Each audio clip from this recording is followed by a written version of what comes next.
Okay, yung mga puno na yan ay hindi natural na ano yan, na nakatanim dyan. Itinanim yan na matataas na. Okay, so nag-reclaim dito. Ni-reclaim yan pagkatapos nilagay yung mga puno ng niyog na yan na matataas na yan. Kalalagay lang yan, hindi yan nagsimula dyan na bata pa. Okay, kahit doon sa pupuntahan natin, ganun din. Naglagay sila sa shoreline ng mga puno para kunyari matagal na yung lupa. Pero actually, ano lang yan, kare-reclaim lang yan, tinaniman kaagad ng mga matataas na puno.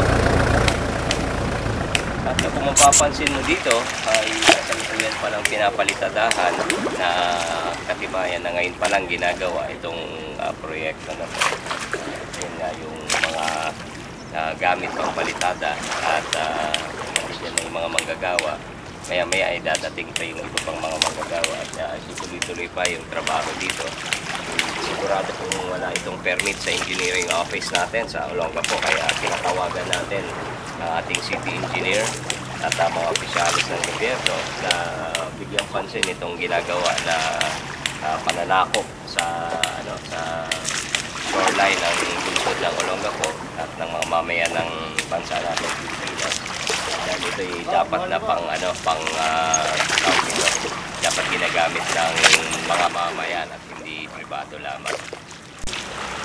Makikita natin dito itong construction. Ito yung sinasabi natin na kanilang ginawa na reclamation, tapos hindi pa nagkasya sa reclamation na wala namang permit sa DNR, wala itong environmental compliance certificate tsaka environmental impact assessment, pero ginawa.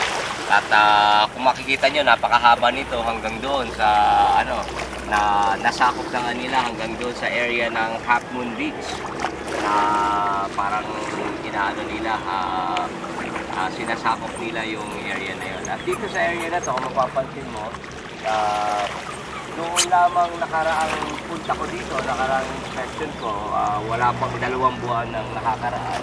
Itong area na to, actually, kung mapapansin mo itong area na to, ay buhangin pa to. Buhangin pa, katulad doon nandoon. Pero sa loob lamang ng less than 2 months, ngayon ay June 21, 2010, sa loob lamang ng less than 2 months ay naging sementado na kaagad ito. Kaya kung mapapansin nyo, yung 15-meter na easement dapat, na ito'y pag-aari ng gobyerno mula sa shoreline, papatungo dito, pag-aari ng gobyerno, ay nagpagawa dito, sinakop ito. Kaya kailangan talagang mapigil itong ginagawa na to. At kung mapapansin nyo, may mga puno kagad na nakatanim dyan, na akala mo matataas na. So pagkagawa nila dito, sabay tanim ng matataas na puno. Pero hindi yan natural na nandyan. Itinanim yan na ganyan nakataas. Yan, hindi yan lumaki dyan. Makikita mo lang, parang may effect siya na dati na yan. Pero actually, wala pang 2 buwan ito.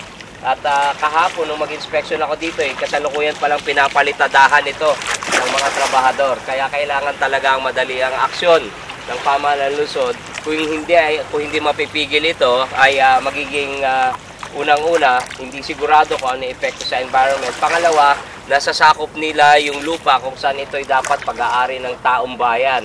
Pero dahil naglagay na sila dito ng mga cottage at sinementuhan, ay parang meron ng epekto na pag-aari nila to na siya ay naisa namang labag sa batas. Ito po si Councilor Ed Piano para sa Olongapo Subic.com.